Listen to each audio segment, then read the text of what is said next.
Charles placed his signature on a constitutional document that had been debated in secret for 8 months. By dawn, the line of succession looked fundamentally different than it had 24 hours earlier.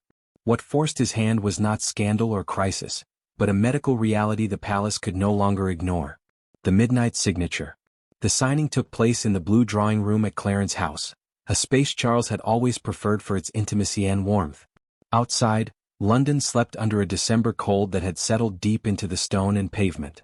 Inside, a small group of witnesses stood in near silence, watching as the king took up his pen and began the careful work of altering constitutional history. When he finally signed, the stroke of his pen was firm and deliberate. Charles R. Written in the distinctive hand that had signed countless documents over a lifetime of royal service, but none quite like this. Beside him, Prince William waited, his own pen ready, his face carefully neutral, but his tension visible in the set of his shoulders. The witnesses, Princess Anne, the Archbishop of Canterbury, the Lord Chamberlain, and a senior representative from the Privy Council stood in a semicircle behind them. No one spoke. The only sounds were the scratch of pen on paper and the faint ticking of a mantel clock that had belonged to Queen Elizabeth.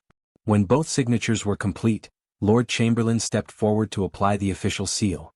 The document was then placed in a leather portfolio to be delivered immediately to the Constitutional Affairs Office, where it would be registered, copied, and distributed to the appropriate governmental and Commonwealth authorities. There was no champagne, no congratulations, just a quiet acknowledgement from the Archbishop, a brief blessing spoken in the low, careful tone of someone who understood they were witnessing something rare. A king preparing for his own potential incapacity, a son accepting a burden he had hoped would remain theoretical. By the time the witnesses departed just after midnight, the document was already in motion through the constitutional machinery. Secure messages were being sent to prime ministers across the Commonwealth. Legal advisors in Canada, Australia, New Zealand, and a dozen other realms were being woken to review the changes and prepare for coordinated public statements at dawn. But in London, where most of the country slept unaware that anything significant had occurred, the night remained quiet. No leaks, no dramatic announcements, just the steady, careful work of an institution preparing itself for realities it hoped would never arrive, but could no longer afford to ignore. When dawn broke on December 16th, the world would learn that the succession had changed, not in the dramatic way of abdication or death, but in something more measured and more modern. A recognition that monarchy, like any institution, must adapt to the complexities of human frailty and medical reality. The medical truth behind the decision. To understand what drove Charles to sign that document on a cold December night, we must look back to the autumn of 2025, when a series of medical appointments began revealing truths the king could no longer dismiss as temporary inconveniences. It started in late September with fatigue that would not lift. Charles, who had always maintained a rigorous schedule and prided himself on his stamina, found himself needing afternoon rest that stretched longer than intended. Engagements that once energized him, now left him drained. His private physician, Sir Hugh Wybone, who had served the royal family for over 2 decades, noticed the pattern and quietly requested comprehensive testing. The results delivered in early October were not catastrophic, but they were concerning. Charles's heart function showed signs of stress consistent with his age and decades of demanding schedules. There were early indicators of vascular fatigue, nothing immediately life-threatening, but conditions that required careful management and would likely progress slowly over time. More significantly, the testing revealed that Charles's capacity for sustained high-level decision-making was beginning to show strain under prolonged stress. It was not dementia or cognitive decline in the traditional sense, but rather a subtle reduction in stamina that affected his ability to process complex information during long working days. Sir Hugh delivered the news with characteristic directness during a private meeting at Birk Hall in mid-October. "Your Majesty, you can continue your duties effectively for some time, potentially years, but we must be realistic about managing your workload and preparing for the possibility that at some point the demands of the role may exceed your capacity to fulfill them without risk to your health." Charles had sat in silence for a long time after that conversation, staring out at the Scottish landscape he loved. He had waited his entire life to be king. He had become monarch at an age when most men were long retired. And now, barely 3 years into his reign, Hugh is being told that his time might be more limited than he had hoped. The constitutional problem was immediate and unavoidable. The British monarchy operated under laws designed in an era when medical science could not sustain life or manage chronic conditions the way it could now. The existing provisions for regency created after the abdication crisis of 1936 assumed a binary state. A monarch was either fully capable or completely incapacitated. There was no legal framework for partial capacity, for a king who could fulfill some duties but not others, for a gradual transition rather than a sudden crisis. Charles understood the implications instinctively. If his health declined to the point where he could no longer fulfill his constitutional duties, the current system would require a formal declaration of incapacity, a process that would be messy, public, and potentially destabilizing. Parliament would need to intervene. The Councillors of State mechanism designed for temporary absences was insufficient for long-term health management. Worse still, the lack of clear protocol meant that in a health crisis, the transition to William would be reactive rather than planned, chaotic rather than orderly, and Charles, who had spent his entire life preparing for kingship, could not stomach the idea of leaving his son to inherit the crown under those circumstances. He raised the issue privately with William during a walk at Sandringham in late October. The conversation was difficult, not because William was unwilling to discuss it, but because both men understood what it represented. Charles was acknowledging his own mortality and fragility. William was being asked to prepare for a burden he had hoped would not arrive for many more years. William's first instinct was denial. "You're healthy, father. You're managing well. This seems premature." Charles shook his head. "I am managing now. But Sir Hugh has made clear that my capacity will likely decline gradually, and when it does, we cannot afford to have the constitutional framework decided in a crisis. We must plan now while we can do so thoughtfully." William had no response to that. He simply walked beside his father in silence, both of them feeling the weight of what was coming.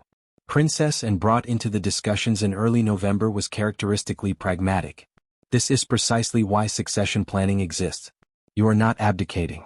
You are ensuring continuity. There is no shame in that." But Charles did feel shame, though he tried not to show it. He had waited so long to be king. And now Hugh was preparing mechanisms to ease himself out of the very role he had spent a lifetime training for. It felt like failure, even though intellectually he understood it was wisdom. The medical reality that had forced this reckoning was not dramatic. Charles was not dying. He was not suffering from a terminal illness. He was simply aging and aging in a role that demanded more than an aging body could sustainably provide. It was the most human of problems playing out in the most public of lives. And so through October and into November, Charles had authorized his legal advisors to begin drafting a solution, a constitutional mechanism that would allow for a managed transition, a way for William to assume royal powers gradually if Charles's health required it without the drama of abdication or the chaos of sudden incapacity. By mid-November, the draft document was ready, and Charles faced the most difficult task of all, asking his son to read it. Why succession law needed urgent reform. The legal framework governing the British monarchy had remained essentially frozen since 1936, when Edward VII's abdication had forced Parliament to clarify succession law in ways it had never needed to before. The resulting legislation, crafted in the shadow of a constitutional crisis, was designed to prevent another Edward situation, to ensure that abdication required parliamentary approval and that the line of succession remained absolutely clear. But what the 1936 reforms had not anticipated, what no one in that era could have foreseen, was the revolution in medical science that would unfold over the following 9 decades. In 1936, people died quickly from conditions that are now managed for years. Leaders either functioned fully or they did not.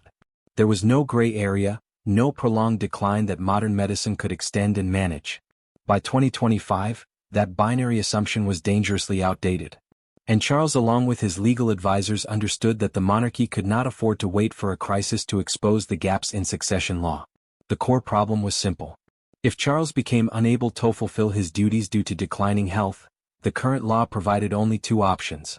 He could abdicate, a process that required parliamentary approval, public announcement, and the permanent surrender of the crown. Or he could be declared incapacitated, a process equally public and equally dramatic, requiring medical assessments, Privy Council intervention, and formal installation of a regent. Neither option allowed for what Charles's physicians predicted was most likely, a gradual decline in capacity that would make some duties manageable and others too demanding. There was no legal provision for a king to step back partially, to hand certain constitutional functions to his heir while retaining others, and there was certainly no provision for doing so quietly with dignity without turning the transition into a public spectacle. Charles had watched his mother navigate similar questions in her final years. Queen Elizabeth, determined to serve until her death, had gradually reduced her schedule and delegated more to Charles himself.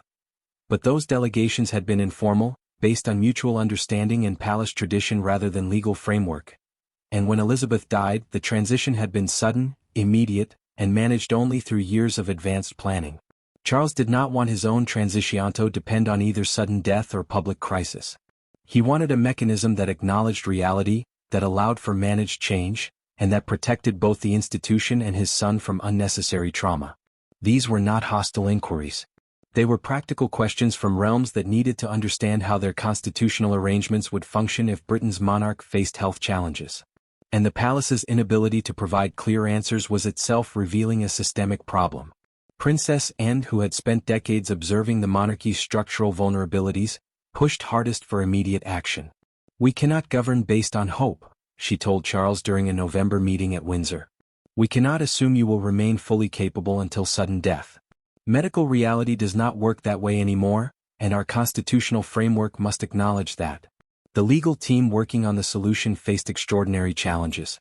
They needed to create a mechanism that was legally binding across 15 Commonwealth realms, each with their own constitutional structures. They needed language that was clear enough to prevent ambiguity, but flexible enough to accommodate different scenarios. And most delicately, they needed to craft something that would not be interpreted as Charles admitting weakness or preparing to abdicate. First, it did not require a formal declaration of incapacity. Instead, it allowed the monarch to voluntarily transfer specific constitutional powers to the heir if medical advice suggested such transfer would better serve the crown's stability. The decision remained entirely with the monarch, but it was based on medical reality rather than political pressure. Second, the transfer could be partial and gradual. William could assume powers over certain areas such as hosting state visits or conducting investments while Charles retained others such as weekly audiences with the Prime Minister or approval of certain state documents. This flexibility acknowledged that capacity was not binary, that someone could be capable in some areas while struggling in others. Third, and most importantly, the mechanism was designated to be reversible. If Charles's health stabilized or improved, powers could be returned. This was not abdication disguised as health management. It was a genuine attempt to create constitutional flexibility. The Commonwealth realms consulted secretly throughout the drafting process had responded with cautious support. Most recognized that their own succession laws needed similar modernization. Canada's constitutional advisors had been particularly helpful, drawing on their experience with prime ministerial transitions involving health concerns. By early December, the document was ready. The final draft sat on Charles' desk at Clarence House, waiting for the moment when he would need to share it with the person it affected most directly, Prince William, his son, his heir, the man who would bear the burden off this new constitutional arrangement. The document William didn't want to read. The envelope arrived at Kensington Palace on December 12, delivered by royal courier under the highest level of security classification. William's private secretary brought it to him during a late afternoon meeting, interrupting with an apologetic expression that immediately told William this was not routine correspondence. From His Majesty, the secretary said quietly. "For your eyes only, to be read in private." William dismissed the meeting and sat alone in his study as winter darkness gathered outside the windows.